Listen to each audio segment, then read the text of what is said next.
Olá pessoal, muito boa noite. Nosso Opinando de hoje, começando agora, entrando no ar e trazendo hoje como atração um querido colega, eu posso dizer assim, do meio esportivo durante muitos anos, né? E depois colega do meio jornalístico, trabalhamos até no mesmo grupo, né? E hoje, né, ele segue sua vida como um professor, um educador e também já ingressando na vida política. Enfim, nós temos muita coisa para conversar com Márcio Chagas, é o meu convidado de hoje. Tudo bom, Márcio? Tudo bom, Nando? É um prazer estar aqui participando do Opinando. E até olhei quando soltou o cronômetro aí, eu me lembrei do meu tempo de arbitragem. É que eu usava 2 e não podia, um deixava rolando e o outro era o que segurava mais tempo.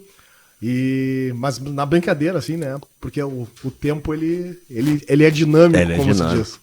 Bom, nós vamos ter muita coisa para falar com o Márcio. Eu vou chamar aqui o nosso recado do Sindifisco RS. E sobre tempo, eu já vou dar uma manchete. Agora, os caras estão dando 6 minutos na última Copa, agora estão dando 8 minutos. Primeiro cara que eu acho que deu mais de 5 minutos de acréscimo está aqui, né? O Márcio, ele vai contar essa história depois. Mas antes, o recado do Sindifisco.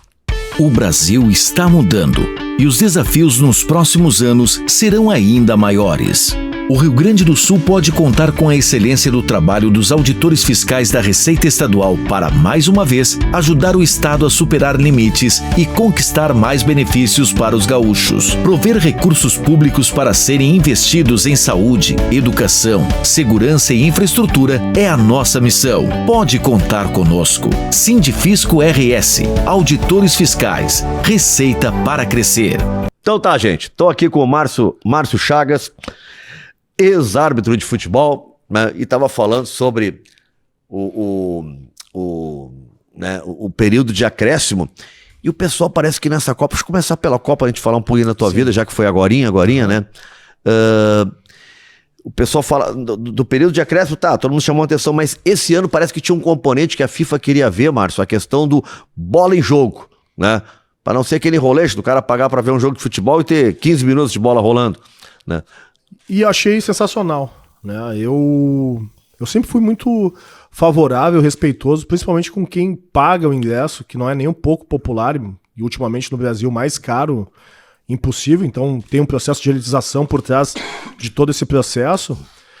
E meio que me caracterizei por ser o cara dos acréscimos. Que jogo era esse, Márcio? Era um Grêmio Caxias em 2011, no antigo Estádio Olímpico, a decisão no primeiro turno do Campeonato Gaúcho, que o Caxias no primeiro tempo amassou o Grêmio, em 20 minutos parecia o inverso, né? Parecia o Grêmio jogando em casa, mas era o Caxias de uma maneira surpreendente, assim, chegou no Olímpico, não se intimidou, jogou um fino da bola, deixou no final do primeiro tempo, por algumas alterações também que o Renato fez, chegar no 2-1, e aí o segundo tempo a gente imaginou, bom, a gente já sabe o que vai acontecer, né? Conversamos no vestiário, vai acontecer aquela cera técnica tradicional e nós vamos fazer cumprir, né?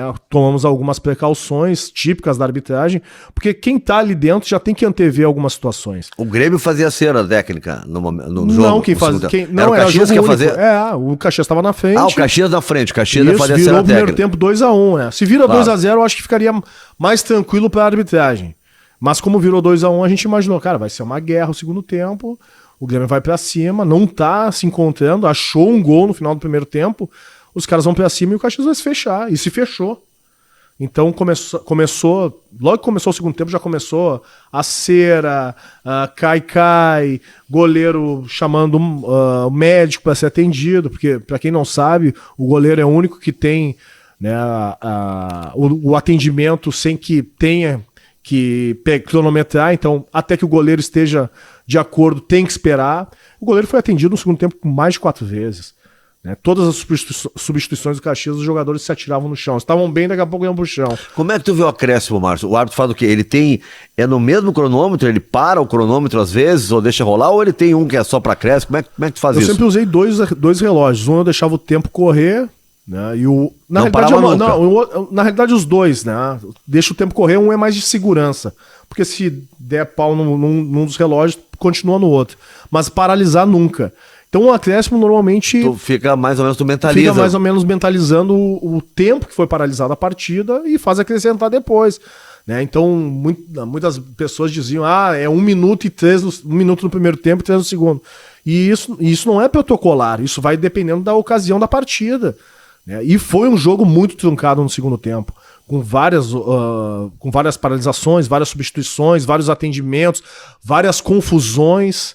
E aí, o que eu gostaria de deixar bem claro, o primeiro acréscimo que eu levantei foram de 6 minutos. E dentro desses acréscimos dos 6 minutos eu acrescentei mais 2, porque o goleiro caiu mais Subiu 2 vezes. de 6. 6 e depois Já foi aquele murmurinho. 51 6 mais minutos. 2 minutos. E o gol aconteceu dentro dos 6 minutos. Ele aconteceu aos 50 minutos. Então não foi eu. Até hoje tem esse meme ali no Google, Márcio Chagas até empatar, né? A batalha dos acréscimos. Eu levo de uma boa porque faz parte da história. E a Copa comprovou. Né, essa determinação da FIFA de fazer cumprir o máximo de tempo possível. Então teve partida, acho que foi que o Rafael Claus apitou, teve 20 minutos, eu acho, porque teve uma paralisação com o goleiro, também 20 minutos de acréscimos. Então é um respeito com o adversário, é um respeito com a arbitragem, é um respeito com a imprensa, é um respeito com o público, é um respeito com quem está assistindo a partida, que, como tu falou, né, pagou para assistir o jogo, não para assistir uma manobra de tentar ganhar a qualquer custo. O jogador, às vezes, ele chega na frente do cara, assim, um jeito assim, pro juiz... até onde? Qual é o limite do que pode aí? Porque se ele disser um palavrão, tu é isso, tu é daquilo, já tá na rua. Então qual é o limite? Porque às vezes, pelo menos a imagem mostra, né?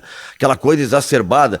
Reza a lenda, eu vi em campo o Figueroa, ainda adolescente, né? E o Figueroa sempre chegava com as mãos pra trás, assim, né? E fingindo educação. Fingindo educação. Meu senhor, então, mas que ele dizia barbaridades, mas assim, fingindo educação. Sim. E tem outros que chegam espalhafatoso no árbitro. Quando acontecia esse tipo de situação, eu sempre tentava contemporizar, né, ou pedia pro jogador baixar o tom de voz, porque eu não estava desrespeitando. Eu nunca fui desrespeitoso com um atleta, nunca ofendi jogador. Ali dentro do campo de jogo eu sabia que era um defendendo o seu. Todo mundo de cabeça quente. Todo mundo de cabeça quente, então eu também tinha que ter um equilíbrio emocional maior do que os demais. Né? Porque a gente sabe que o jogador tá ali sendo cobrado, tem um dirigente, tem um empresário, tem um torcedor, tem todo mundo cobrando ele, mas a arbitragem também tem uma cobrança muito grande, porque quem escala, que é a comissão de arbitragem, também tem uma cobrança de fazer com que essa arbitragem seja condizente com aquela partida. Então, tentar manter sempre o equilíbrio. Eu sempre estabeleci, cara, se tiver ofensa, né, xingamento, que seja, não sendo pessoal, é um cartão amarelo, se for pessoal é cartão vermelho e fim de papo. Né? Mas tentando sempre dialogar. Eu sempre fui favorável do diálogo. Eu sou daquele árbitro que gostava de uma resenha e tentava buscar e conduzir a arbitragem dessa maneira. Nunca fui daqueles de me esconder em cartão amarelo, cartão vermelho, porque eu acho que a arbitragem ela não pode se acovardar nesse sentido e tem que entender que ali há uma disputa. Né? É uma disputa e o diálogo faz parte desse movimento da partida. Tem jogador assim que tu lembra que era mais complicado em campo, assim... Incomodava o jogo, queria pitar junto contigo toda a partida, cada pitada tua ali fazia um comentário. Tem vários. Mas todo mundo pergunta sempre com relação ao D'Alessandro. Eu ia te perguntar o D'Alessandro. Esse foi um dos caras que eu consegui estabelecer uma relação de amizade e respeito no jogo também dessa maneira. Eu me lembro quando ele chegou no Internacional em 2008 e uma das primeiras partidas, se eu não me engano, eu estava como quarto árbitro, que foi um Inter e Palmeiras. E ali deu pra ver que ele era um jogador bem nervoso, né? E não aceitava muito do adversário dar umas pegadas e se irritava fácil. E aí, quando virou o ano e começou o Gauchão de 2009, eu pensei, se eu não trouxer esse cara pro meu lado, vai ser um prejuízo pra minha arbitragem. Então eu conversei com ele, né? Antes do jogo, isso? Não, antes do jogo. Fiz o sorteio, chamei, perguntei pra ele se estava tudo bem e tal, e aí estabeleci, cara... Vamos fazer o seguinte, tu joga o apito, se eles começarem a te dar pontapé, eu vou te proteger, mas não fica em volta de mim. Não fica em volta de mim, que eu não gosto. E realmente, os caras era Inter e Santa Cruz, a abertura do Gauchão em 2009, os caras sarrafiaram ele. E ali ele viu que aquilo que eu tinha estabelecido com ele, eu cumpri. né, de proteger, de não deixar os caras se servir, porque os caras se serviam mesmo, sabiam que ele era explosivo, nervoso, Provocava, né? Ia se irritar fácil, então dava uma salgada, como os caras falam no meio do futebol, né, salgavam ele. Salgava, hein? Passou um tempo, eu fui fazer nessa mesma competição a semifinal Inter e Ubra no estádio Beira-Rio.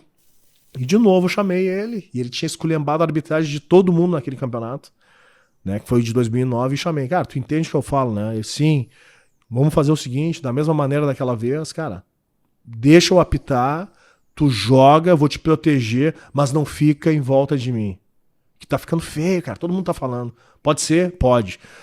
De 10, 15 minutos, quando eu passava por ele correndo pelo meio do campo, e aí, tá tudo certo? Tá bom, tá tudo certo, tá bom. E ali se estabeleceu essa relação. Porque esses caras, de certa forma, são os protagonistas, né? Não é a arbitragem que é protagonista de jogo. A arbitragem ela tem que se adequar ao que o jogo tá oferecendo e automaticamente se adaptar e fazer com que esses caras que são tecnicamente acima dos demais sejam protegidos. É o que eu sou um romântico do futebol. Eu acho que o craque tem que ser protegido. Eu fico puto, pelo menos os caras estão batendo e fazem aquelas faltas em rodízio, né? E, pô, os caras ficam olhando, cara, daí não... Não. E o árbitro ele tem que ter esse discernimento de compreender. Pô, o cara que abriu o cutuco, veio só pra dar pontapé, esse cara numa falta... Pô, a primeira falta dele, eu não posso ter um diálogo amistoso com ele. Se tiver que já punir, porque eu sei que esse cara tá vindo pra machucar.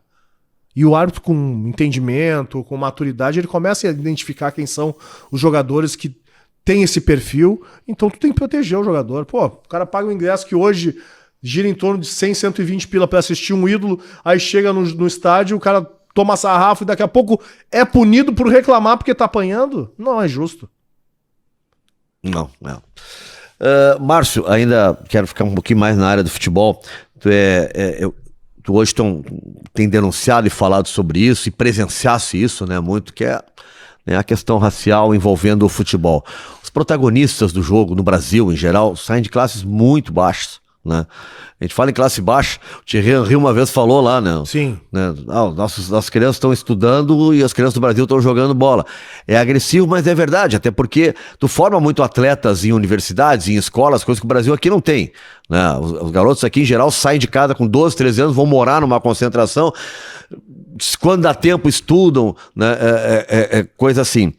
E o que a gente nota é que, nós falávamos sobre isso, o jogador de futebol, seja ele negro ou branco, né, mas saindo dessas classes, eles têm o direito a ascender enquanto são jogadores, né? Depois dali são raros que tu consegue. Hoje na imprensa a gente dá um tempo pra cá, consegue ver, mas tu não vê como dirigentes de clubes, tu não vê dirigindo federações, coisa que tu vê na Europa com a maior facilidade. Tu vê no Barcelona, eles estão lá, tu vê no Bayern de Munique, os ex-jogadores estão todos por lá, e em vários campos do mundo, né? Campos assim.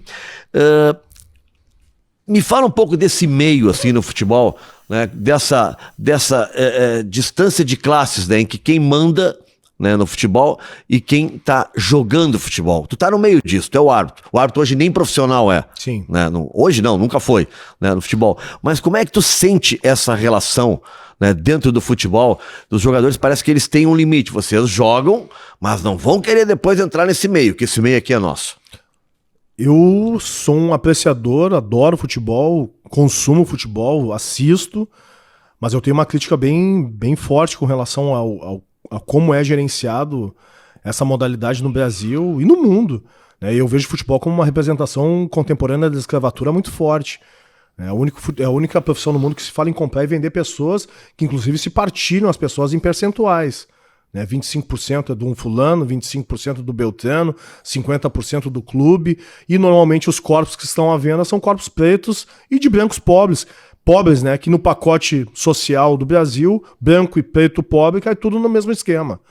Então, e tem esse limite, né? Tu pode até aqui, e de preferência dentro das 4 linhas.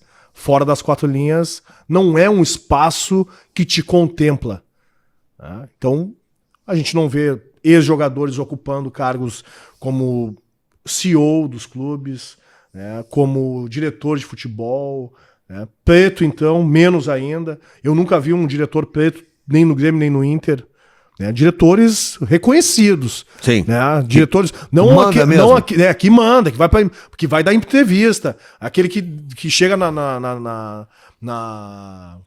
no final da partida ali Na coletiva? Na coletiva de imprensa e fale pelo clube.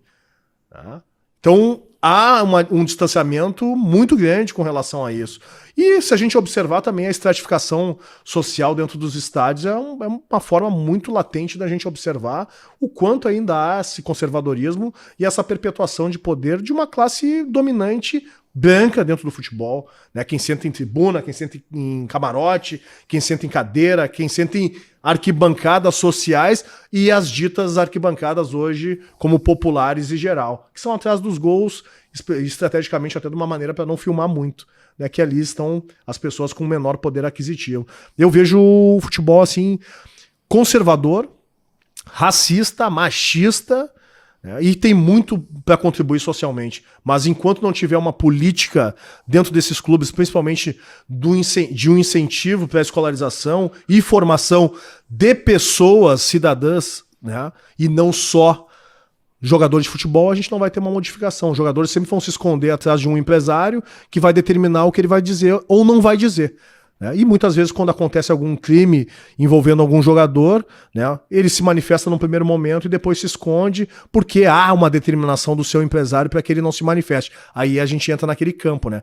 Tu vai até aqui, o resto é comigo. Não te envolve porque tem muita coisa envolvida. Patrocínio, contrato, né? E de repente até fechar a porta. Tu quer continuar? Então fica quieto. É aquele velho ditado que a minha falecida avó dizia, que o preto bom é o preto quieto, aquele que não se manifesta de uma forma crítica, né? Inclusive, eu ouvi esses dias, né? Por incrível que pareça, esses dias, no rádio ainda, a expressão preto de alma branca. Como se isso fosse um elogio, né? Sim, a ideia de quem fala é elogiar. A ideia de quem fala é elogiar. Agora, o futebol, o esporte é um ambiente muito... Né? Se nós pegarmos os grandes gênios do esporte, nós vamos no basquete, ninguém jogou mais do que Michael Jordan. Né? Se nós formos... Aí pega uns esportes de elite agora. Se pegar na Fórmula 1, tem um cara negro. Ele é o que mais ganhou. Né, que é o Hamilton. Tu vai para o esporte mais elitista do planeta, né? O golfe é o Tiger Woods. Ninguém jogou mais do que ele. Né? Vamos pro outro, pro tênis. Tem as irmãs Serena. Ninguém jogou mais que a Serena, é a maior campeã de todas. Né? Ninguém jogou mais que a Serena. Enfim, em vários, no atletismo, né? Vamos pro Carl Lewis, vamos o último agora, o Bolt aí, foi um monstro. Usain né? Bolt, né?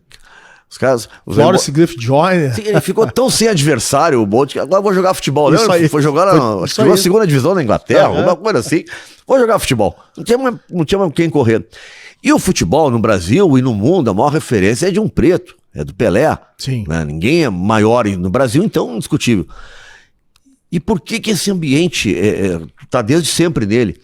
Há esse ambiente desde sempre do futebol. Tu, como árbitro de futebol, por exemplo, né, preto, sim, né, teve problemas de ascensão na tua carreira, de escolhas, porque na arbitragem é assim, né? Tu pode fazer a maior arbitragem do mundo, mas é o cara que vai te escalar pro jogo ou não, né? Passa por isso também?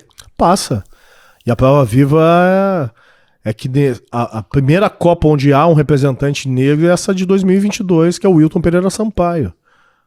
Então, em 22 edições de Copa do Mundo, é o primeiro que vai. Do Brasil? Do Brasil. O Paulo César de Oliveira, para mim, um dos maiores árbitros do país, né? E o árbitro mais jovem a entrar no quadro da FIFA em 1999, no ano que eu estava fazendo o curso. Eu tinha 23 anos, o Paulo César 26, ele é 3 anos mais velho do que eu. Entrou em 99, não passou pelo processo de Copa do Mundo para a Copa de 2002, nem para de 2006, nem da 2010, e acabou encerrando a carreira dele com idade ainda, podendo... Mas qual é a seleção? Que processo é esse que é feito? É um processo seletivo, selecionam 3 árbitros que vão trabalhar nas competições sul-americanas. Mas não é assim um curso que alguém vai lá e os melhores passam, não é mas isso? O melhor é subjetivo, né? O melhor é o olhar de quem? Então fica aquela dúvida, o olhar é tipo... Pô, Paulo César, um fenômeno da arbitragem. É um cara que teria que ter ido pelo menos em uma Copa do Mundo. Eu achava muito bom árbitro. Pelo menos uma Copa do Mundo, e não cara foi. Tranquilo, né? Apitava com serenidade, não gritava, não se impunha, né, no apito. Isso, no apito, por técnica de arbitragem mesmo, né? Por ter o dom daquele comando. E não passou. Então o Brasil também tem uma restrição muito grande com relação a árbitros negros.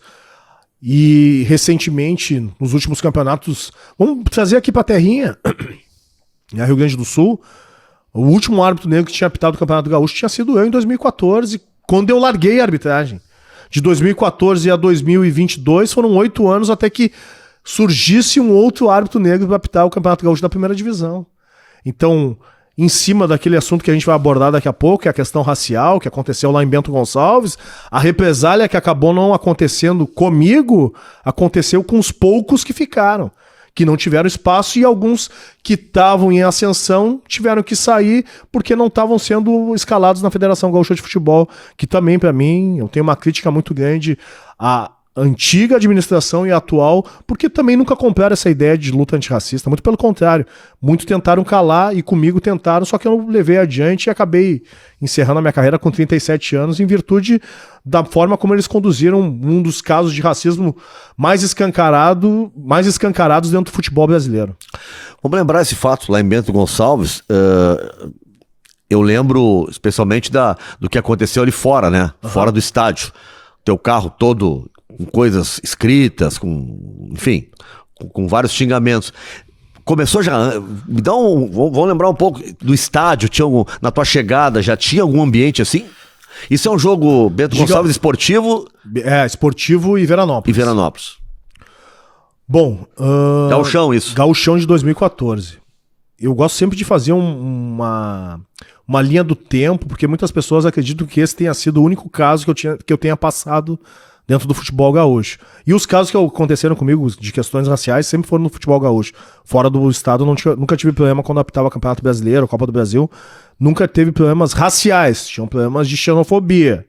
Né, de chegar nos estádios e os caras saberem que a arbitragem era gaúcha e aí fazerem aqueles cânticos do gaúcho, o gaúcho viado. Mas eu, como jornalista, ouvi a vida inteira também, por ser gaúcho. Então tinha esse problema de xenofobia nos outros estádios. Nos outros estados e estádios. No Rio Grande do Sul, eu passei por 4 episódios de racismo dentro do Campeonato Gaúcho.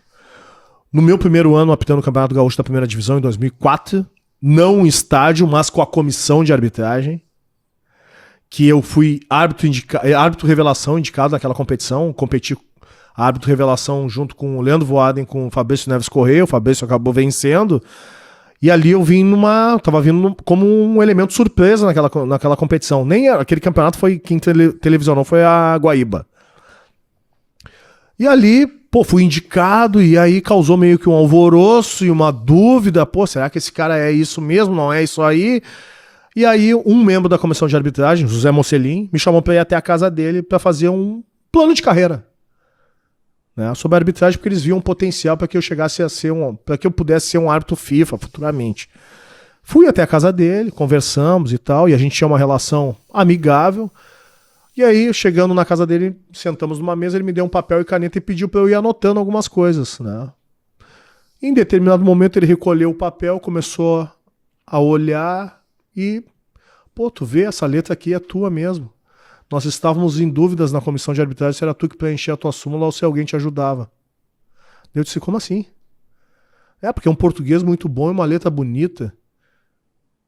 E aí eu disse para ele, cara, eu sou...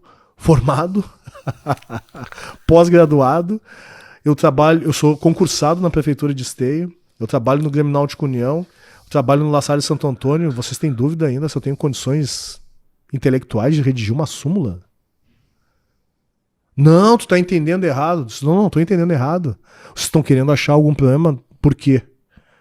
Eu já apito desde 99. Eu já venho apitando jogos escolares, jogos de várzea. Eu vim me preparando para chegar aqui. Eu não caí de paraquedas. Não, capaz, tu tá entendendo errado. Eu disse, não entendi errado. Não entendi errado. Eu entendi o que é. Além de ser bom dentro do campo, eu tenho que ser muito melhor fora.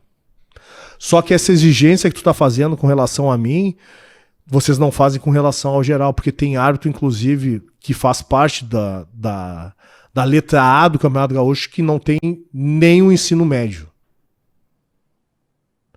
Bom, ali eu percebi que... José Mocelinha? Ali eu percebi que a coisa pra mim ia ter uma cobrança sempre muito maior. E tinha. Dentro do campo de jogo, eu passei pelo primeiro episódio em Caxias do Sul, num jogo da Copinha Federação, em 2005. Caxias Encantado, com um treinador do Encantado, Danilo Mior, irmão do Casemiro Mior, que me chamou de negro macaco, coitado, porque eu dei um tiro de meta, ele queria escanteio, ele tava tomando 4-0 do Caxias num jogo que não valia mais nada. Chamei a brigada, ele saiu, continuou me xingando, relatei em súmula, não aconteceu nada. Ninguém dava a mínima, né, mano? Nada. Nada. Aí o Jones Silva, naquele ano de 2005, fez uma matéria. Jonas Silva. Jonas Silva. Silva. Baita jornalista Jonas Campos, não é? O Jonas? Eu acho que é Jones Silva. Tá, então é o Jones Silva. Isso, que é o jornalista da Zero Hora. Ah, da Zero Hora, tá. Eu tô com o Jonas da Jones Silva. Jones Silva Ele estava fazendo uma matéria sobre o racismo no futebol gaúcho em 2005, em virtude de um caso que tinha acontecido com o Tinga no Alfredo Jaconi. Que toda vez que ele tocava na bola, a torcida do Juventude nesse jogo, eu lembro. Eu tava nesse jogo do time. Isso. Eu tava nesse jogo. E aí ele me ligou, eu contei pra ele o que tinha acontecido, que eu tinha redigido e mandado na súmula, ele foi na federação. Era tu árbitro desse jogo, né? Não. Não era? Nesse jogo no Brasileiro, não. Era o Alício Pena Júnior. Porque, se eu não tô enganado, eu acho que o Alício para o jogo. Parou o jogo, né? Parou, é isso que eu lembro, ele parou o jogo. Parou o jogo, foi no delegado da partida e pediu pro delegado comunicar nos alto-falantes se não tinha mais jogo. Que não ia, e que ia relatar. E os caras continuaram. E aí ele relatou, o Juventude foi punido, perdeu o mando de campo de 10 partidas, acabou entrando com recurso, cumpriu somente 5 jogando no Centenário com portões fechados. Mas voltando... E certamente a diretoria deve dizer que o Tinga é um grande F da P, porque fez isso e tal. Acho que não, porque eu acho que esses tempos ele já foi até homenageado por lá, então recebeu até camiseta. Ah, graças a Deus, dá teu copo aí.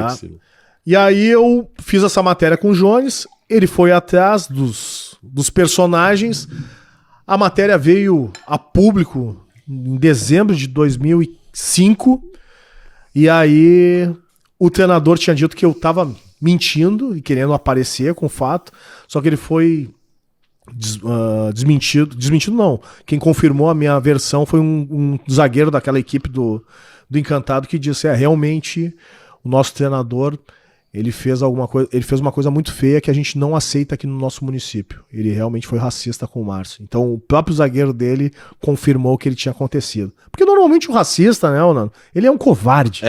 Ele faz e não assume. Ou se esconde e diz que não foi bem assim, que foi uma brincadeira. Esse foi o segundo caso. Terceiro aqui, em Porto Alegre, no campo do Cruzeiro, com o goleiro do Cruzeiro, que foi algemado e saímos no final da partida pro Palácio da Polícia. Só que era véspera de eleição, ele não foi preso, porque tem uma cláusula e tal, uma lei. Ninguém vai preso em véspera de eleição. É uma maravilha, né? Dá pra cometer o crime na só se for em flagrante, mas, pô, aí... E foi em flagrante que ele foi pego. Mas beleza, aí foi também de novo pra federação, aí o julgamento foi uma vergonha, uma equipe que já estava desclassificada, o jogador perdeu 10 jogos, a punição dele foram 10 partidas e 10 cestas básicas, que eu não sei pra quem foi.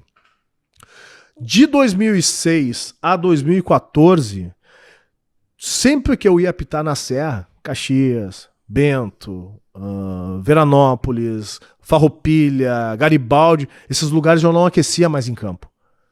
Eu já aquecia no vestiário sozinho para evitar os xingamentos racistas que vinham das arquibancadas, porque eu sabia que por mais que eu relatasse na súmula, não ia dar em nada. Porque caía no TJD ali, eles tiram como piada, ficam rindo e não fazem absolutamente nada. Então, tipo, vou ficar me desgastando com esses caras. Quem vai passar pela situação sou eu.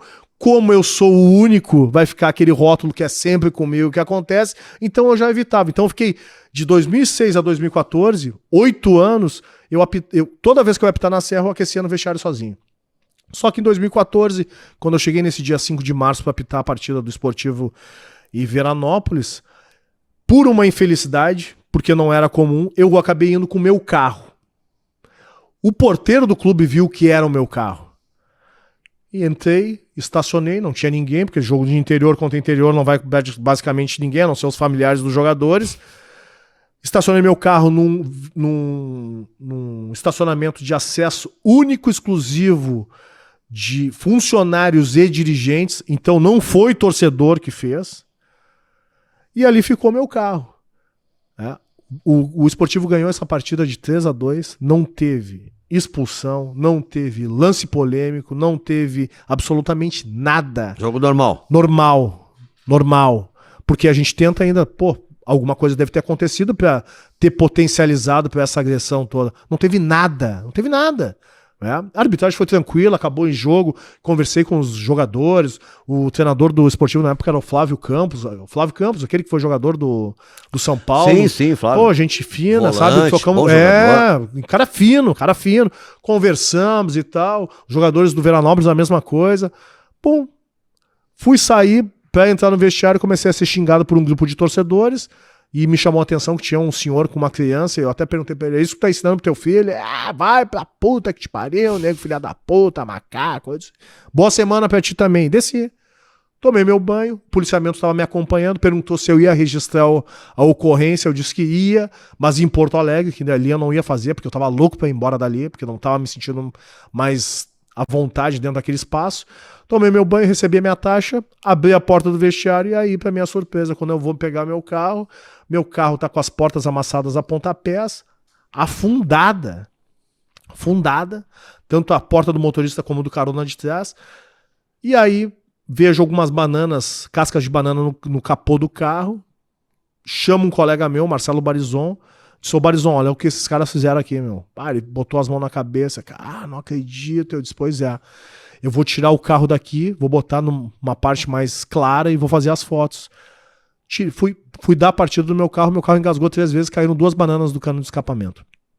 Ali pra mim foi a derradeira. Disse, cara, hoje não vai descer na boa. Pedi pra um colega meu tirar as fotos, o Lucas Horn, que era o quarto árbitro. Eu não tirei nenhuma foto do meu telefone, porque como essa questão racial ela nunca foi romantizada dentro da minha casa, os meus pais sempre prepararam eu e os meus irmãos para situações como essas. Não tão agressivas, mas situações assim, de se precaver. Sim. Né? E realmente foi o que aconteceu. Eu chamei meu colega, cara, tira as fotos do teu telefone, porque se eu tirar do meu, eles vão dizer que é mentira. Então tira do teu telefone. Amanhã de manhã, provavelmente, quando tiver na imprensa, eles vão pedir, eu vou pedir pra ti, tu me encaminha, eu encaminho pra imprensa. E foi o que aconteceu. Desci, eu me lembro de um dos assistentes passar a viagem inteira me enchendo o saco pra eu não relatar nada, porque eu tava em ascensão, porque eu era árbitro aspirante à FIFA, que eu podia ir pra FIFA, e que não tinha que deixar aquilo ali de lado, que não era pra falar nada. Eu disse, uma hora eu parei o carro na estrada e disse, cara, se tu não calar tua boca, eu vou te deixar na estrada. E voltei quieto, fiz o texto, mandei pra imprensa, fui dormir por volta das 5h30 da manhã, 10h30 começou a tocar meu telefone, o assunto veio à tona, tá noticiado. Pedi as fotos pro Lucas, ele me encaminhou, mandei pra imprensa, aí do outro lado, lado de Bento, eles disseram que eu tava inventando, que não tinha acontecido nada, que era coisa minha pra me promover, aí que eu fiquei mais louco ainda. Eu disse, cara, os caras ainda são covardes porque eles nem assumem o que aconteceu. Normal. Nem assumem o que aconteceu. 2 e pouco, 3 horas da tarde, me liga o presidente da federação da época, o Francisco Noveleto, e me pergunta, cara, eu tô aqui em Jurerê de férias, não tô sabendo de nada, a imprensa me ligando, por que tu não me ligou antes de denunciar? Eu disse, porque é uma questão pessoal. Mas tu tá expondo o clube, o estado, o esportivo e o meu amigo, e o esportivo não, o estado, o clube, a competição e o meu amigo que é o presidente do esportivo. E eu perguntei, como é que fico nessa história? Bom, vocês estão acostumados com isso. Se o problema é o teu carro, eu pago o teu carro. Agora tu tá fazendo uma tempestade num copo d'água. E eu disse, isso aí. Eu falei, só que tu tá falando com o cara errado, meu. Eu não fui educado pra ser omisso. Muito pelo contrário. Aí ele disse, mas tu sabe que a tua carreira vai pro ralo. Não tem problema. Daqui eu não recuo mais. Daqui eu só vou pra frente. Se tiver que encerrar minha carreira, eu vou encerrar minha carreira. Mas daqui eu não volto mais. Não volto mais. E não vou apaziguar. E fui adiante. Sabe? Falei sobre o caso, dei entrevista em tudo que foi espaço, sofri um pouco dessa represália ali, mas como estava muito evidenciado publicamente, o que me deu um respaldo naquele momento para eu seguir naquela competição, inclusive apitar a final do Campeonato Gaúcho, sendo que eu chego na final do Campeonato Gaúcho em 2014, no Grenal em Caxias do Sul, o meu nome não tá nem entre os 3 melhores da competição. Era o Daronco, o Bins e o Voaden. E aí, quem me entrevista antes de começar o jogo é o Montanha, né? O Campelo. E aí, Márcio e tal? pô, vai fazer a final, mas tu não tá indicado nem entre os melhores. Eu disse, pois é, alguma coisa tá errada, tu não acha? Aí ele, pois é, pô, como é que o que não tá indicado entre os melhores do campeonato vai apitar a final? Eu disse, alguma coisa tá errada, né, Campelo? Alguma coisa tá errada.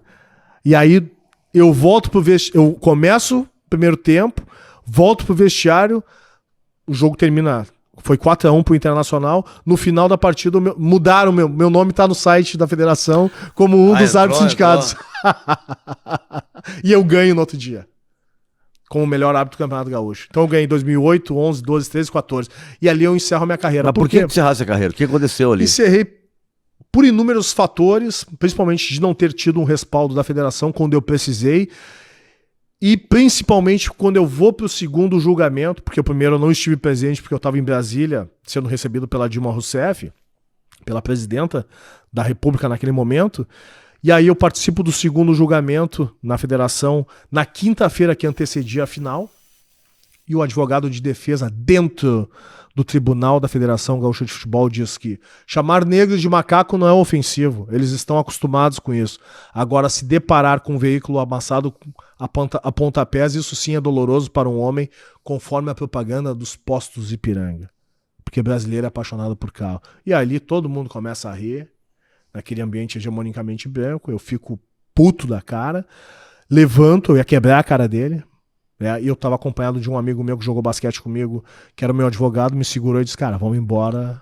Aqui. E se o cara jogou basquete contigo, é grande, maior, ele deveria ser... Maior do que eu, 2 e 4 o cara tinha. Era uma incrível. E aí ele seguiu, cara, vamos embora. E eu disse, vamos embora, e pra mim encerrou. Por quê? Se eu continuo, Nando, eu ia continuar sendo o único árbitro negro da Federação Gaúcha de Futebol, como eu fui por algum tempo. Ia voltar a acontecer. E aí ia acontecer o seguinte, é só com ele que acontece isso.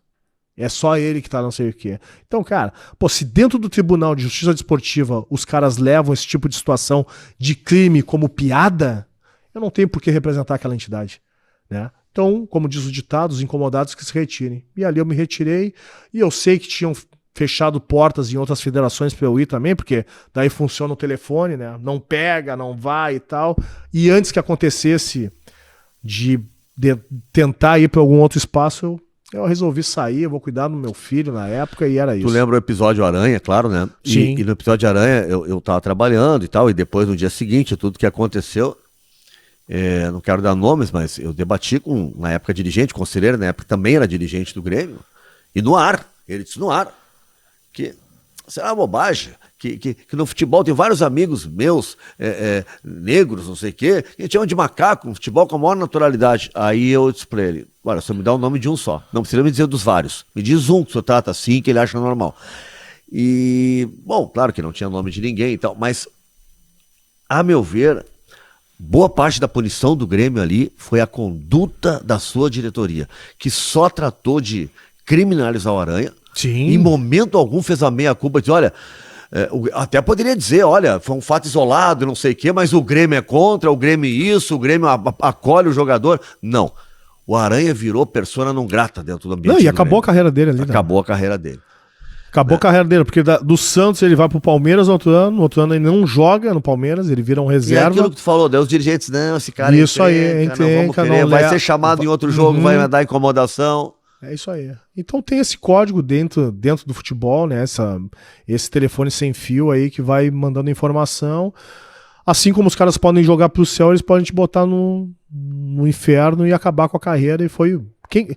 como eu digo, né? O racismo ele é um crime perfeito. Quem denuncia se torna um vilão e quem comete se torna a vítima. Só há uma inversão.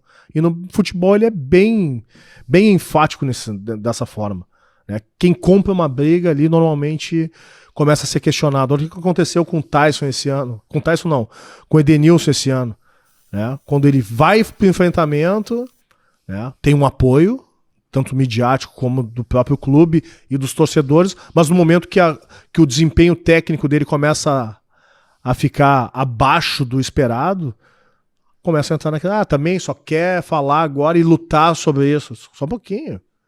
Isso é um direito dele como cidadão, né? E ficou claro, Márcio, no episódio Roger, eu acho, a meu ver. Também. Né? Porque o Roger nunca fez o que o Renato fez, tá? O Renato gravou 2 vídeos, ele pedindo voto pro Bolsonaro, tá? Ou seja, não é nem se posicionar sobre causas humanitárias, sociais, não.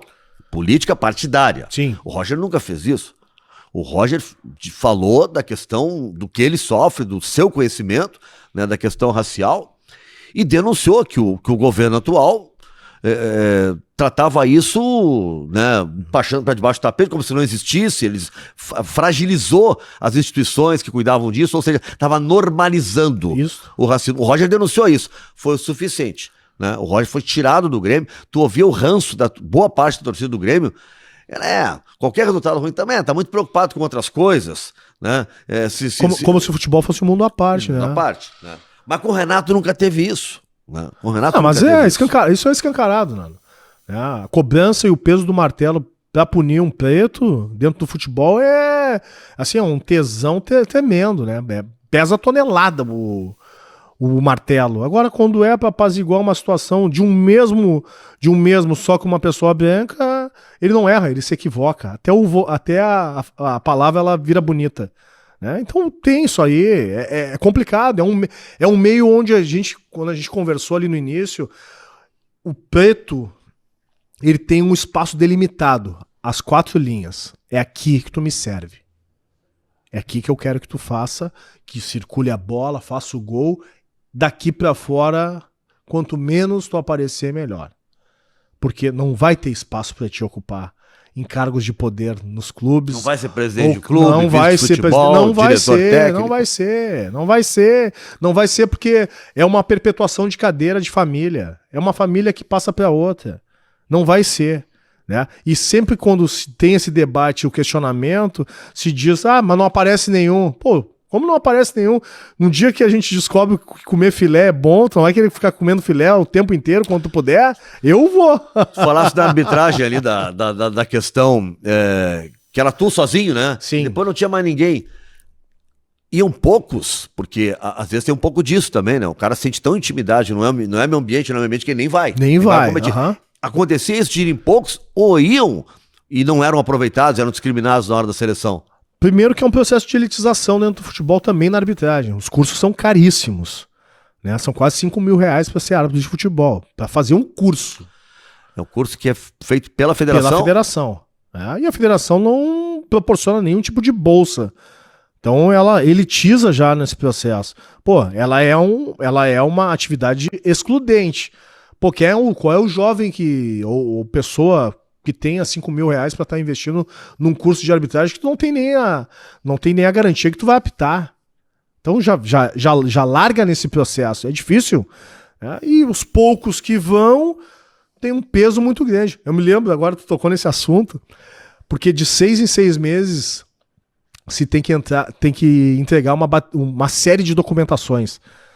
SPC, Serasa, certidão negativa civil, criminal, atestado de bons antecedentes, atestado de sanidade mental, atestado médico. Tá no SPC, Serasa não trabalha. Não trabalha. Tá uma galera excluída então aí. Se fosse cobrado de todos, eu acho que nem futebol ia ter. Meu Deus do céu. Não, e outra. Tem mais gente pra apitar. Eu sou leigo no assunto, mas eu acho que juridicamente eu não posso impossibilitar uma pessoa de trabalhar, até porque se ela tá devendo, ela tem que trabalhar pra pagar. Ela tem que pagar, né? Mas ali dentro da arbitragem funciona dessa maneira.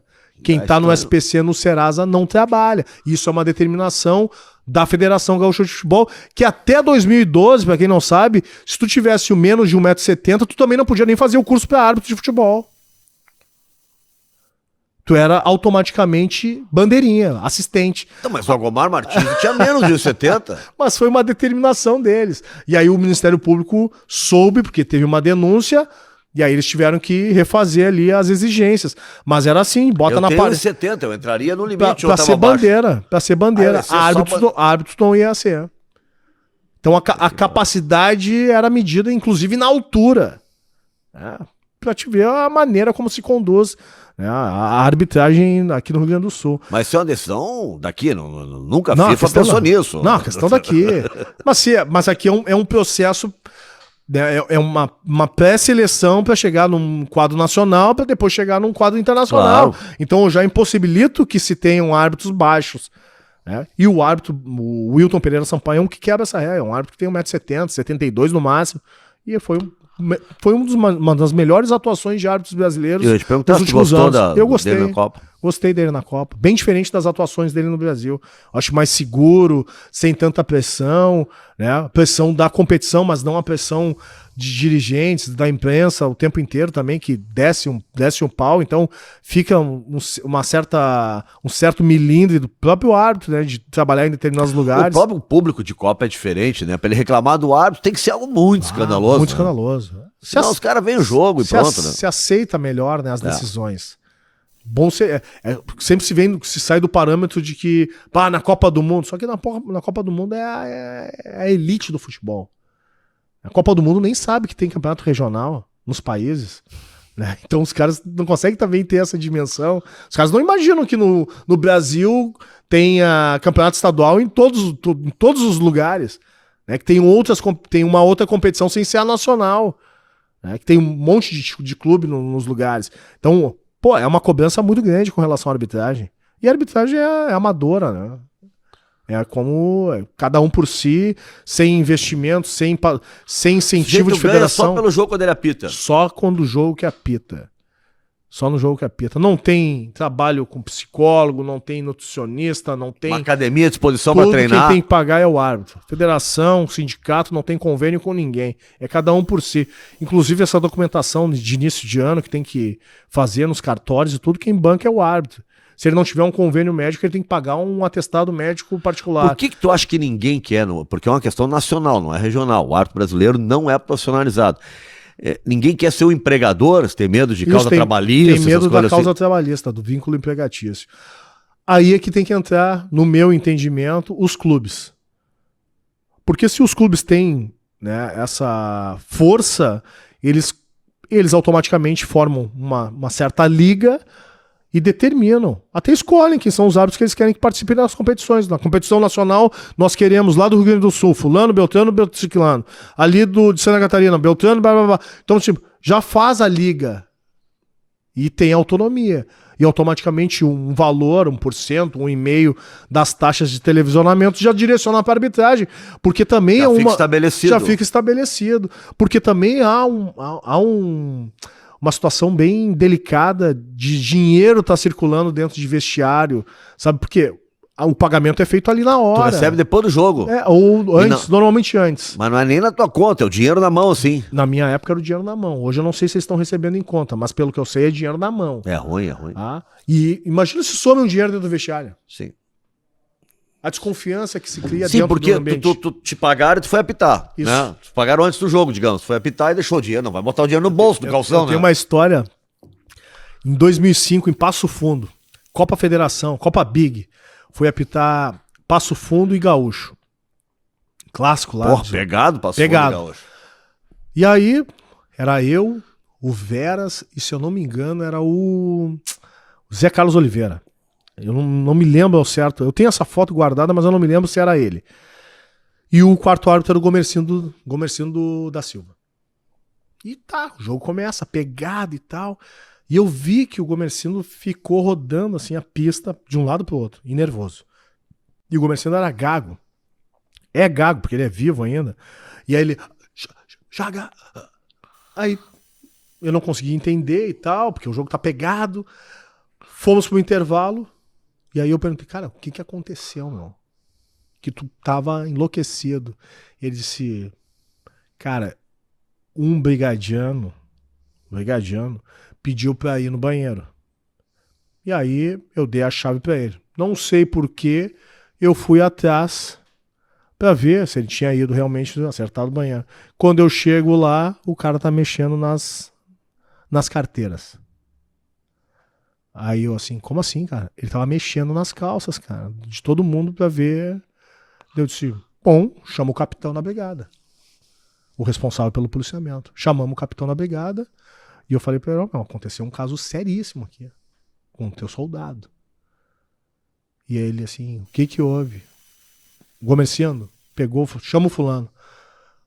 Eu sei que eles fizeram uma ocorrência. O capitão, o comandante lá, mandou o cara embora. Eu não sei o que aconteceu com o cara, mas o cara tava mexendo nas carteiras de todo mundo dentro do vestiário. Então, assim, até o vestiário da arbitragem... O policial, no caso. Policial. Ah, o vestiário da arbitragem em vulnerabilidade, porque é um entra e sai ali. Se não tiver uma pessoa cuidando, tu imagina no Campeonato Brasileiro. Nunca houve relato sobre isso. Né? Eu não sei se aconteceu. Mas no Campeonato Brasileiro, pô, circula dinheiro, porque a taxa de arbitragem não é uma taxa baixa. Né? Um árbitro FIFA tá ganhando quase 6 mil reais por partida, e eu acho pouco. Pela responsabilidade que se tem de um jogo de Campeonato Brasileiro. Acho pouco. Deveria ganhar no mínimo uns 12, 15 mil reais. Tem que pagar o árbitro conforme a competição. Pô, o Campeonato Brasileiro, primeira divisão, cara, é 15 conto que tem que pagar pro árbitro. E envolve muito dinheiro. Tem muita gente ganhando dinheiro. Ah, muito dinheiro. É. E outra, o árbitro, que é um árbitro de ponta, esse cara tem que ser de ponta, ele tem que ter um lugar adequado para treinar, ele tem que ter uma alimentação adequada, ele tem que ter uma vida de atleta também. Tem que ter uma vida de atleta. Então, essa economia do Brasil em árbitros, de não profissionalizar, é aquela coisa que tu quer dar uma festa pra alguém, daí tu aluga o clube mais chique, né? Porque impressionar, e pega, né, um buffet baratinho, a melhor banda e tal. E aí, quem que tem pra beber? Ah, vai ser que suco. Não.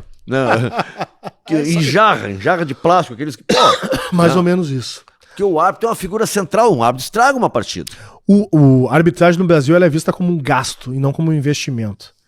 Enquanto não mudar essa mentalidade, inclusive dos dirigentes que também pensam assim, não tem como dar certo. É. Aqui na arbitragem gaúcha, tu pode observar agora quando começar o gauchão, né? O quarto árbitro, ele faz uma função que não é a dele, de ficar correndo em volta do campo. Porque, segundo a comissão de arbitragem, o quarto árbitro tem que justificar o valor que ele está recebendo.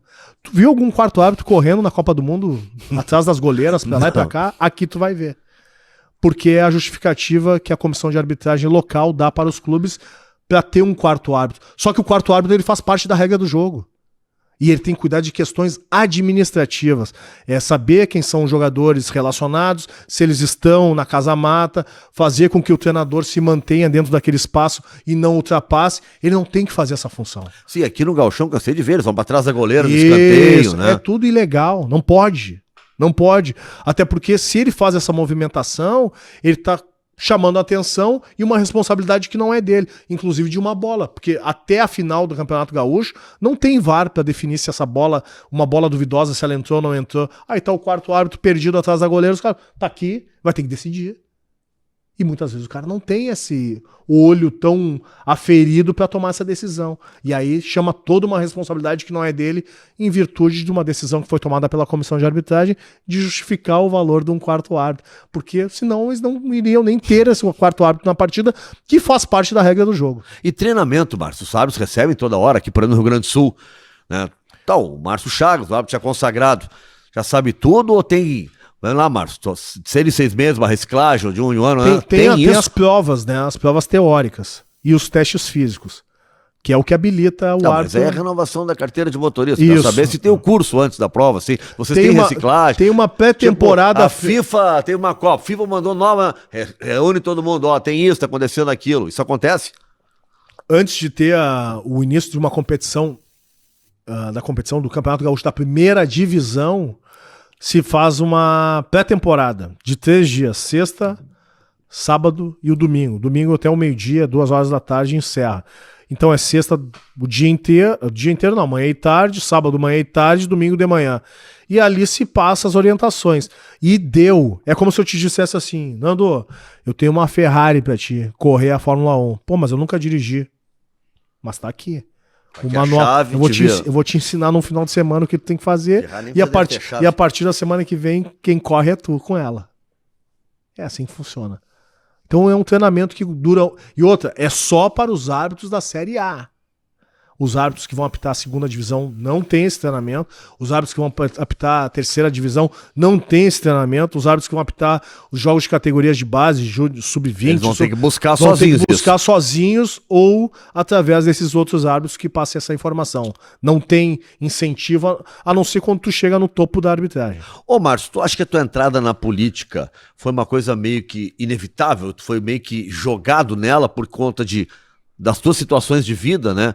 Dessa coisa de excluído aqui, problemas ali, né? Tu acha que tu foi Bom, eu vou entrar, cara. Eu tô denunciando, eu preciso. Lá eu vou ter mais espaço, enfim. Tu foi meio que te sentiu assim, meio que quase que colocado dentro da política? Na realidade, nós somos agentes políticos o tempo inteiro, né? Então, uma das maiores falácias que se tem é de que futebol e política não se misturam o tempo inteiro. Então, esse recorte, esse desenho através da política, né, ele sempre aconteceu. Não partidária, mas sempre aconteceu. Quando eu me manifesto, quando eu faço uma denúncia, eu estou sendo um agente político. Só que eu não tinha identificação com nenhum partido até o momento. Quando eu penso, né, e começo a desenhar a possibilidade de ir para a política, porque eu só vejo um caminho de modificação. É através da política.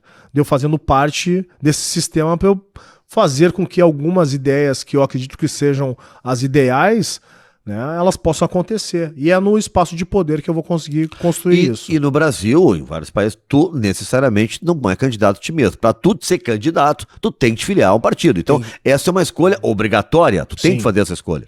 E aí eu recebi, em 2014, quando deu todo esse bafafá aí do caso de Bento Gonçalves, naquele momento eu já tinha recebido alguns convites de alguns partidos políticos. E eu não aceitei, eu não me via preparado e não queria ser um oportunista a partir de um fato que tinha acontecido comigo, de me promover politicamente. Que não é típico de todo mundo. A maioria das pessoas, elas usam de algum determinado fato e se lançam, né? E aí eu achei, pô, eu não me sinto pronto para isso. Sabe, até de repente mais adiante eu possa querer, mas hoje eu não quero. E aí pintou o convite da RBS, né, naquele momento ali de turbulência, para ser comentarista de arbitragem. Eu achei, pô, vou dar continuidade na arbitragem, só que de uma outra ótica agora, né, através dos comentários. Ficasse quanto tempo na RBS? 6 anos. 6 anos. 6 anos. Tenho maior respeito por todos os colegas que eu tive lá. Meus problemas com a RBS foram em virtude das minhas manifestações, principalmente da luta antirracista, com alguns gestores. Então, as pessoas, brigou. Não briguei. Eu gosto do Lucianinho, gosto do Maurício, do Diogo, tenho o maior carinho pela Alice, a Kelly, todas aquelas gurias ali que trabalhei, não tenho absolutamente nada contra ninguém deles. O meu problema foi com um gestor específico, que chegou a um determinado momento para mim, em virtude de uma matéria que eu tinha feito com o UOL, e ele ficou brabo, porque a matéria não tinha sido feita pelo grupo RBS ou pelo Globo.com, que daí foi quando eu disse pra ele, quando é que tu te interessou em falar sobre esse assunto? Ah, mas tu tá dizendo que a gente não é parceiro? Eu disse, não é questão de ser parceiro. Parceiro pra sentar ali pra contar piada e falar uma bobagem, beleza. Agora pra falar sobre uma temática séria, mas aí tu tem que propor. Aí eu disse, não. Se eu pisar no teu pé, eu não preciso te perguntar se doeu pra te pedir desculpas.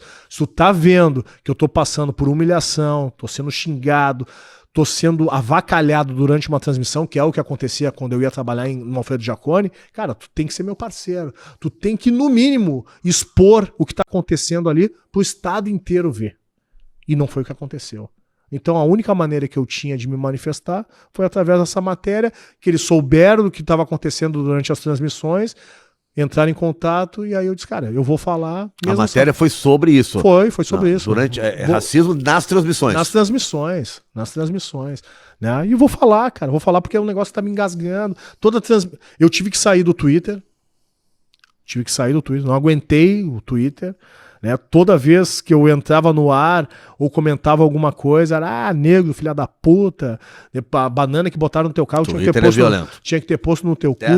Terra total. Então, tipo assim, cara, eu não tenho porquê tá o tempo inteiro entrando em noia com a minha saúde mental por causa dos caras, tipo assim, não tem respeito por ninguém, né? E não tive respaldo dos caras também.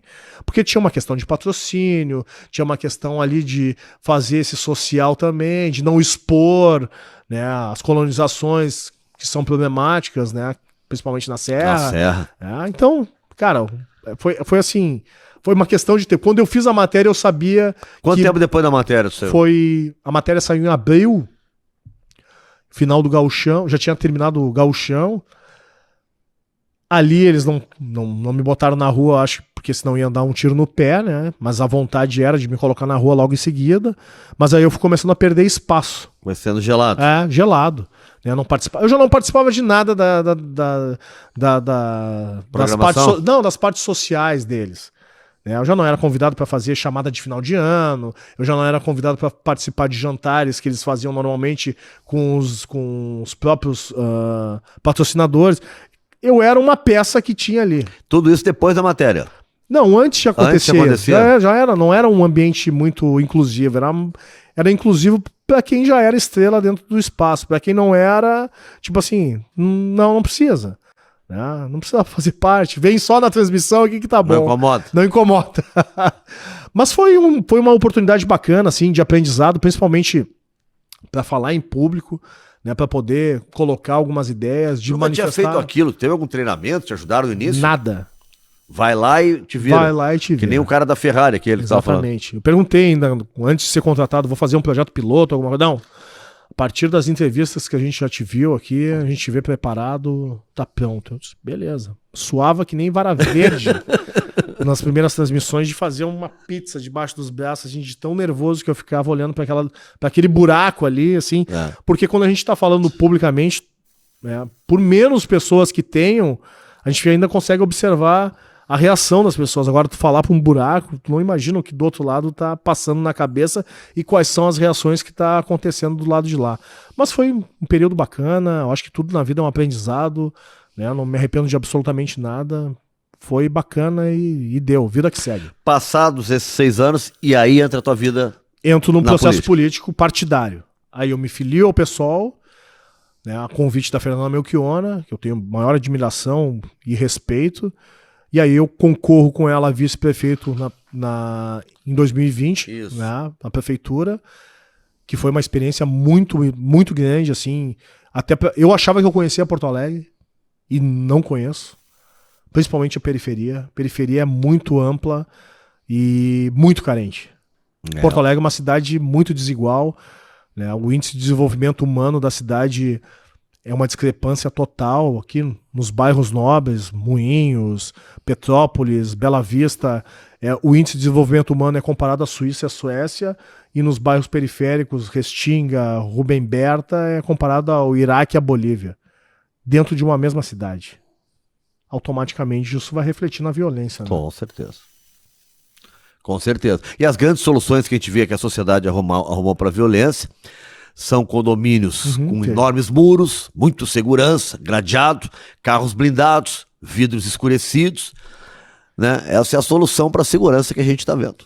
Né? Porque não se vê outra alternativa de segurança a não ser essas aí. E quem tem acesso a essa segurança é aquela pequena parcela da sociedade que se julga a nata, e na realidade não é a nata, né? São os privilegiados, herdeiros, historicamente, do nosso país. Quem é que está apitando aí no Brasil, aqui no Rio Grande do Sul,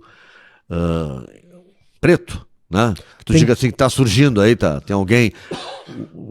Teve o Paulo César, depois o irmão dele também está apitando.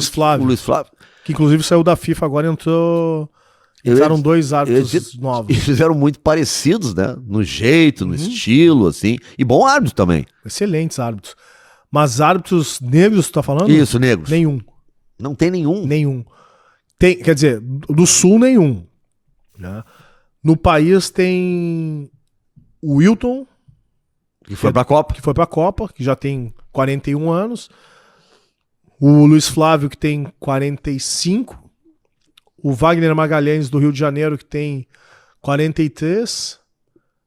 E o Delson, se eu não sei se está apitando ainda, que também deve estar com 41 anos. 4 num universo de 600. É uma piada, né? E num país de maioria negra, né? Maioria negra sendo comandada, não como comandante. É verdade. Pô, Marcos, quem sabe, tu desse aula no Santo Antônio, né? Dei aula no Colégio La Salle de Santo Antônio. Agora é La Salle Santo Antônio. Isso, nos anos 60 e 70 era só o Colégio Santo Antônio, que foi onde eu estudei minha vida toda. Trabalhei na realidade eu trabalhei nas equipes de basquete ali, de 2006, 7, 8, 9. Márcio, não conheci um colégio, tá? Todo o meu conhecimento de esportes começou lá. Que eu tinha, era isso aí que tu disse, não era um professor de basquete, toma a bola aí pessoal, vamos jogar, não. Ensinava basquete. Isso. Vôlei, ensinava vôlei. Handebol, tinha aula de handebol. Futebol no campo, no campo, né? Silvio Oliveira, ex-árbitro, foi meu professor lá. Muitos anos. E o Silvio ensinava assim, ó. O Silvio foi técnico depois do Praiano, do Isso, CPC, tricampeão pelo Praiano, né, no CPC. E ele aprendeu o treinamento de fundamentos, como é que domina a bola, como cabeceia, como conduz uma bola, essas coisas. O colégio deu essa base. Eu tenho um carinho especialista pelo Santo Antônio. Não, eu também. Tive uma passagem muito legal e não permaneci mais tempo porque começou a atritar muito com a questão da arbitragem, né? Questão de tempo. Eu no meu período de arbitragem, como eu te falei, além da arbitragem, eu tinha mais 3 empregos. Eu trabalhava no Grêmio Náutico União. Pô, mas ganhando tanto como árbitro, mas pra quê? Quando eu tomava meus ganchos lá, não tinha. Eu tinha que ter recurso de algum lado, né? Então eu trabalhava no Grêmio Náutico União, que foi um clube que eu trabalhei durante 10 anos. Trabalhei na prefeitura de Esteio, fui concursado durante 10 anos também. Também como professor. Como professor. E no La Salle de Santo Antônio também como professor de basquete específico. Então não tinha como... Só que daí eu comecei a ser escalado frequentemente. E quando tem um jogo de brasileiro, uma quarta-feira, eu tenho que viajar na terça, apita na quarta, volta na quinta. Então são 3 dias que tu fica fora. Qual é o emprego privado que vai te segurar? Nenhum. Nem público. Tem que ser muito teu amigo pra segurar. Tem que ter um diretor, todo mundo na mão. Né? Não tem como segurar. E hoje, o que tá fazendo, Márcio? Hoje eu sou assessor parlamentar da Fernanda Melchiona. Trabalho com ela, mas resido em Porto Alegre e trabalho no escritório aqui de Porto Alegre. Não tá mais dando aula? Não tô, mas às vezes eu tenho vontade de voltar para a área. Né? Ainda não descartei a possibilidade. Mas eu queria voltar para a área numa outra perspectiva. Né? Eu tô desenhando uma possibilidade de fazer um mestrado, quero voltar mais no meio acadêmico, acho que contribuindo de uma outra forma como um formador daí de professores. E briga por nós, Márcio, para que a educação física volte a ser obrigatória nas escolas. Isso é essencial. Saber o que acontece nas escolas hoje, especialmente escolas particulares. Tá? Se tu comprovar que a tua filha, por exemplo, teu filho, né, tá numa academia treinando, tá dispensado a educação física. Isso é uma vergonha. Então o que acontece? Tá cheio de professores, os caras estão comprando atestado. Sabe, que eu frequento, Sim. que eu tenho aula contigo e tal, e entregam lá, ou seja, a educação física não é fazer ginástica, é educação física, é ensinar, é uma porrada. Eu vejo até como mercado de trabalho, né? Eu digo assim, eu trabalho com futebol, tu trabalhasse com futebol, e tu não era jogador, eu não fui jogador, Sim. Né? E nós trabalhávamos no esporte, ou seja, tem vários ramos, tem médicos que trabalham no futebol, né, advogados que trabalham com futebol, ou com esporte em geral. Estou dizendo futebol porque é mais próximo, mas do esporte em geral. E eu acho que tu deixa de passar isso para os alunos, quando tu tira a obrigatoriedade, além de saúde, questão toda, mas tu passa também a possibilidade de, olha, esse é um negócio que tu pode trabalhar independente da profissão que tu queira. Infelizmente, nos últimos anos aí houve um desmonte na educação, né? E a educação física sofreu bastante com isso. Ela não é mais uma disciplina obrigatória, tem períodos reduzidos nas escolas e quem sofre muito com isso é a classe também. Né? Os professores hoje estão se vendo assim nos 30, literalmente, para tentar sobreviver. Porque ela virou uma disciplina descartável, né? E desrespeitada ao mesmo tempo, porque também tem vários outros profissionais de outras áreas que se intitulam capacitados de também dar aula de educação física, de ser personal trainer, então entram no mercado e tiram os profissionais capacitados e que fizeram ali a sua graduação. Então eu concordo contigo, faz parte desse processo de luta também a manutenção e o retorno da educação física, políticas públicas que atendam, principalmente nas periferias, no turno inverso, essa gurizada, com atividades físicas, que é essencial. Temos vários espaços públicos ainda, antes que a especulação imobiliária tome conta, ainda temos o Ramiro Souto, né, à disposição, né, a Redenção. Né, temos aqui o Tamandaré, o Araribóia, alguns espaços que eles podem sim fazer um trabalho comunitário muito forte. Eu lembro de Porto Alegre com essas, até ali na Farrapos, os lugares tinham quadras de futebol de salão, tinha horários onde tinham professores e professoras que ficavam ali e atendiam e tinha, enfim, tinham aulas, oficinas, ginástica, mas tinha um professor que era responsável, né, por aquela praça, era um professor do Estado. E acabou tudo, né? Infelizmente o Estado está sucateado, o município está sucateado, né? A gente tem que fazer aí uma política pública retomando. Porto Alegre já foi um referencial no esporte amador. Hoje não tem uma equipe de futsal, não tem uma equipe de voleibol, não tem uma equipe de basquete, só tem futebol. Só tem futebol na cidade. Só tem uma maneira de ter, faz tudo lá na orla, porque Porto Alegre agora é Isso, tudo na orla. orla. Faz um negócio, daí vão fazer time, tudo na orla, daí acontece. Né?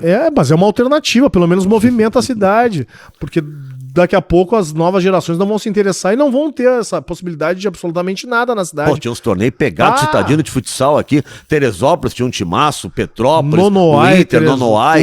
Tudo. O Grêmio eu não lembro do time do Grêmio muito no futsal. O time do Grêmio foi até 87, eu me lembro porque o meu pai foi diretor de futebol de salão no Grêmio nesse ano de 87, o falecido Buda, pra quem se lembra do meu pai. Os diretores eram o meu pai, né, o Buda, o Pelaipe e o Galileu. Eram os 3 diretores do Grêmio nesse último time que teve em 87. E me lembro assim, porque eu acompanhava frequentemente, viajava junto. Então, tinha o Bagé, que joga até hoje, o goleiro, tá jogando ainda. Conheci Ortiz, Morruga, PC, Dante, o Cocão. Paulete, Cocão. Todos esses caras eu vi jogar. Na época que o futebol de salão, né, que não era futsal, era futebol de salão, bola pesada. Segunda-feira no ginásio do Rosário. Então se não chegasse cedo, não entrava. E eu me lembro quando tinha uns grenais, então eu chegava com meu pai, eu e meu irmão, o Marcel, e ele botava eu e meu irmão sentado numa arquibancada, assim, bem no cantinho, e dizia assim, fiquem aqui. Não saiam daqui independente do que aconteceu. Quando ele falava isso, eu sabia que ia ter confusão. Era encrenca. Márcio, deixa eu agradecer. Passamos já 11 minutos a mais. Aí, os acréscimos, viu? O cara deu 8, passei 11. Isso Eu tinha que te superar nessa, né? O título é teu agora. Márcio, brigadão, cara. Valeu, Nando, brigadão. Brigadão, muito sucesso pra ti, né? Que na tua caminhada aí tu consiga ser bem sucedido naquilo que tá te propondo, tá bem? Eu agradeço, brigadão aí, um bom final de ano a todos, bom Natal, bom início de 2023 e continuamos na luta. Com certeza. Márcio Chagas, figura querida, foi o nosso convidado aqui no Opinando dessa semana que vem a gente tá de volta. Lembrando que se você quer ser parceiro aqui do canal, quer anunciar com a gente, quer ajudar no Opinando, entra aí, ó, tá? Canal do Nando Gross, tá aí Tá aí o e-mail aqui embaixo, tá? É só mandar o e-mail que a gente vai atrás, né, Márcio? Vale a pena, hein? Vamos fazer propaganda pro Nando. Vem mesmo, vem junto. Vem mesmo. Estamos aqui com essa estrutura linda, né? Da Cuboplay, nosso parceiraço aqui no canal. Valeu, muito obrigado, até semana que vem. O Brasil está mudando e os desafios nos próximos anos serão ainda maiores. O Rio Grande do Sul pode contar com a excelência do trabalho dos auditores fiscais da Receita Estadual para, mais uma vez, ajudar o Estado a superar limites e conquistar mais benefícios para os gaúchos. Prover recursos públicos para serem investidos em saúde, educação, segurança e infraestrutura é a nossa missão. Pode contar conosco. Sindifisco RS, Auditores Fiscais, Receita para Crescer.